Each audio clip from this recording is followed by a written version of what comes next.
Inilah dia teman-teman, Kawasaki KLX 150 SM, motor supermoto yang paling ganteng saat ini dan gak ada kompetitornya. Kita akan cari tahu 5 hal menarik dari Kawasaki KLX 150 SM model year 2024.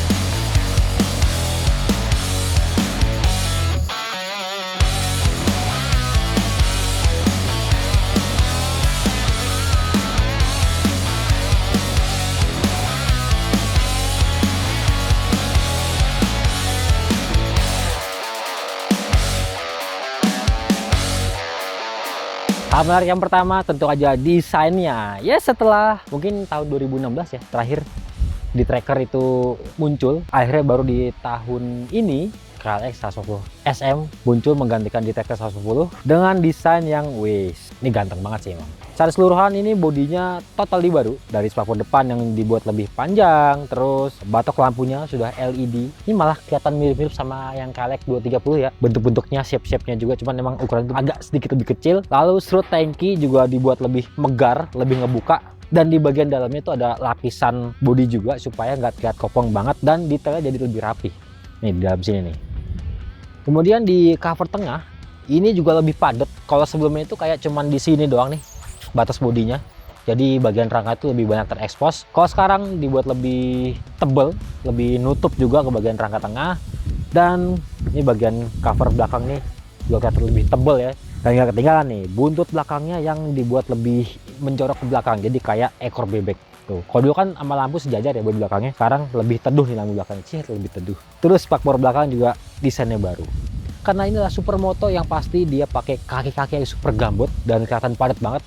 Diameter pelek 17 inci depan dan belakang, pakai pelek jari-jari yang warnanya hitam, aluminium bro, dan pakai ban IRC Roadwinner.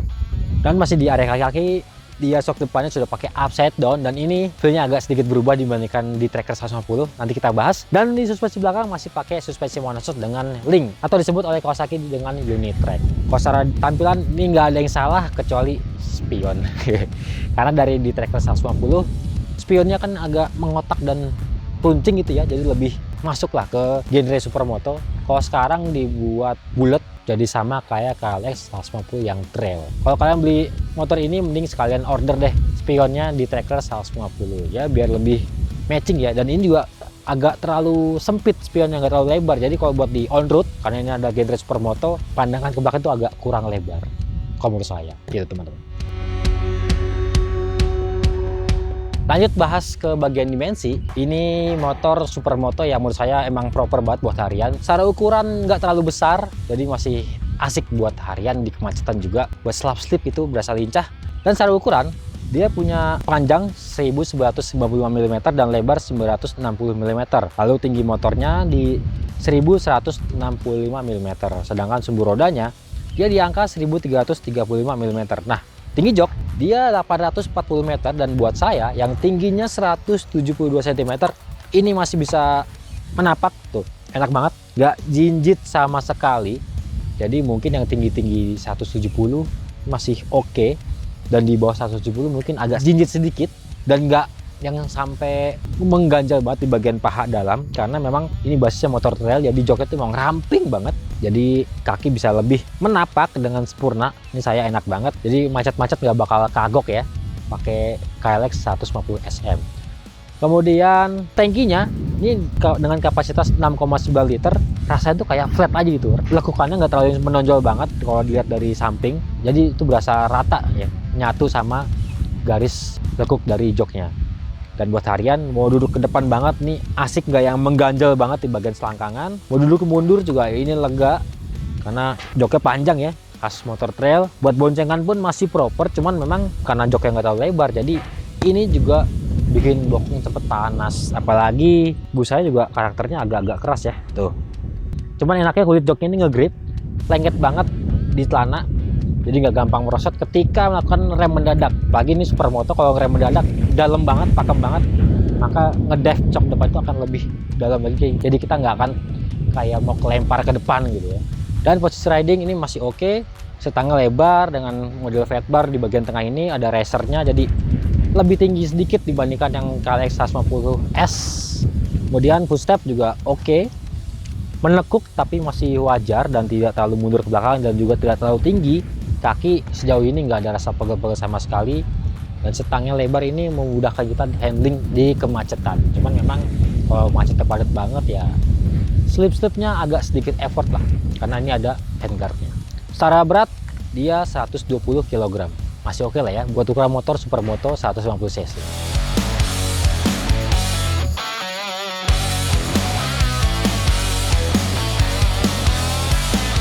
Hal menarik yang berikutnya adalah dia punya opsi warna yang banyak banget, total ada 5, dan di tipe SM SE ini justru warnanya tuh lebih banyak. Kalau biasa kan pabrikan lain mungkin ada di varian standarnya ada banyak, terus yang varian spesialnya tuh warna cuma 2 supaya lebih kelihatan eksklusif. Nah, Kawasaki berpikir kebalik, di varian KLX 150 SM SE ini justru punya 4 pilihan warna. Jadi yang pertama ada abu-abu yang seperti di depan saya ini, lalu ada hijau, kemudian ada warna cyan atau biru ke hijau-hijauan, dan terakhir adalah warna hitam yang dipadu dengan pelek jari-jari yang warna emas. Itu ganteng banget sih. Apalagi tulisan KLX kalau nggak salah tuh kayak hologram gitu ya. Wah, itu cakep sih. Warnanya sama kayak KLX 230 SM yang cuma satu warna aja. Kalau kalian nggak suka yang versi SE, ada versi standar juga yang cuma punya satu pilihan warna, yaitu merah dan hitam.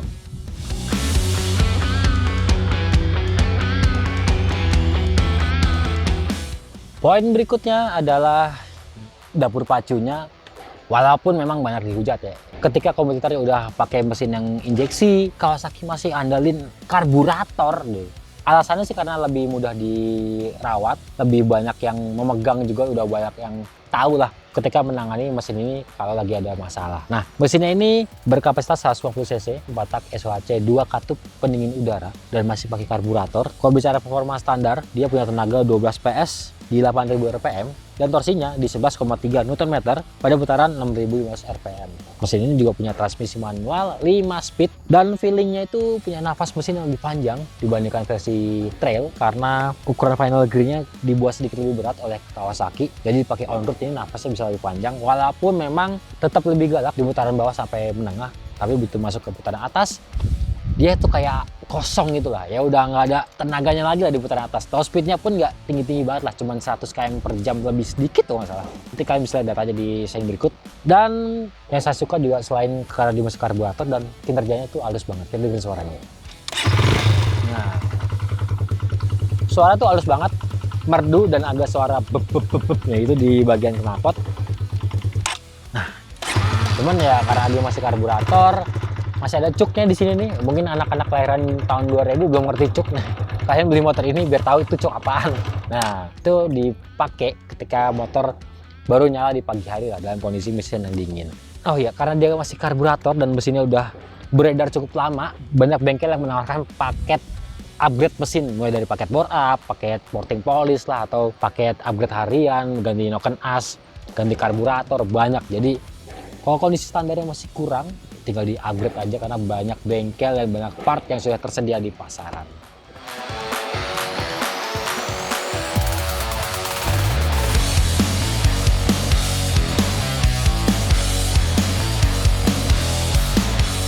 Dan hal yang kelima, dia punya fitur yang sudah jauh lebih baik dibandingkan Kawasaki di Tracker 150.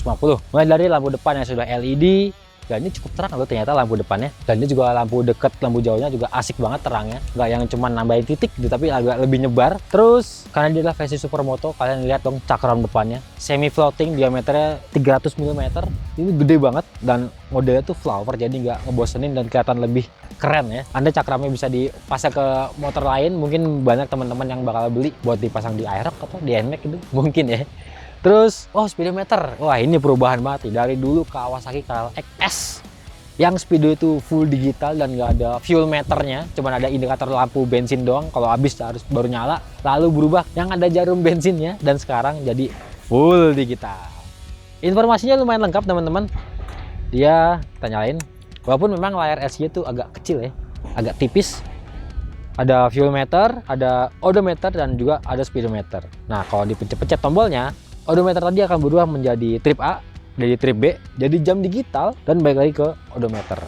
nggak terlalu banyak, tapi ini udah jauh lebih berfungsi dan berguna lah buat dipakai hari-hari. Terus walaupun layar kecil, ternyata visibilitasnya kita lagi riding itu nggak ada gangguan sama sekali. Tetap jelas terlihat, dan dia layar LCD-nya LCD kayak kalkulator gitu ya, belum yang negatif display. Terus kuncinya dia masih nggak berubah, masih pakai kayak gini nih, masih udah kunci biasa. Terus tutup tangki udah lebih rata, nggak yang kayak dulu di tracker kayaknya gimana gitu tankinya, sekarang lebih modern. Terus suspensi pastinya upside down, keker, dan dia karakternya juga jauh lebih empuk dibandingkan di tracker 150. Redamannya ketika melewati jalan rusak ataupun kayak batu-batu trotoar itu kita sengaja hantam tuh lebih mantap gitu rasanya ketimbang di tracker 150. Terus monoshock unit track ini juga jadi daya tarik dari motor ini untuk fiturnya, dan karena ini adalah tipe SE maka dia sudah dilengkapi dengan handguard. Ya, walaupun handguardnya model plastik ya, tapi ini lumayan banget. Selain melindungi tangan dari benturan ranting-ranting ataupun papasan dengan motor lain, juga bikin tampilan motor jadi lebih keker. Terus dia ada cover engine di bawah nih, skid plate kolong mesin, lalu ada frame cover pelindung rangka supaya rangkanya nggak gampang lecet kalau gesekan sama sepatu kita waktu lagi riding. Kemudian pelek aluminium, terus stang fat bar, dan juga ada risernya. Kalau yang versi standar tuh nggak ada. Nah, ngomongin harga, untuk Kawasaki Kalex 150 SM SE yang kayak di depan ini adalah 39,5 juta on route Jabodetabekser, Jakarta, Depok, Tangerang, Bekasi, dan Serang. Kalau untuk yang varian standar, dia 36,9 juta. Lumayan bedanya ya. Tapi mendingan beli yang SE sekalian, udah maco, udah nggak perlu dimodif lagi, udah ganteng dari pabrik. Kalian mau ganti knalpot, mau ganti stangnya, mau ganti handle rem, terserah kalian. Tapi kalau dari pabrik begini, ini udah ganteng banget. Kalian tinggal pilih dari 4 warna tadi untuk varian SE. Kira-kira begitu ya, 5 hal menarik dari Kawasaki Kalex 150 SM model year 2024. Jangan lupa like, subscribe Motovun Indonesia. Komentar kalian silakan ketik-ketik di kolom komentar supaya kita bisa ngobrol. Mungkin ada yang suka motor ini, apa udah ada yang coba, boleh sharing-sharing. Dan juga jangan lupa di follow akun TikTok kita Motovun Indonesia, dan website kita buat baca-baca informasi terbaru dari dunia otomotif, autofun.co.id. Sampai ketemu di video selanjutnya.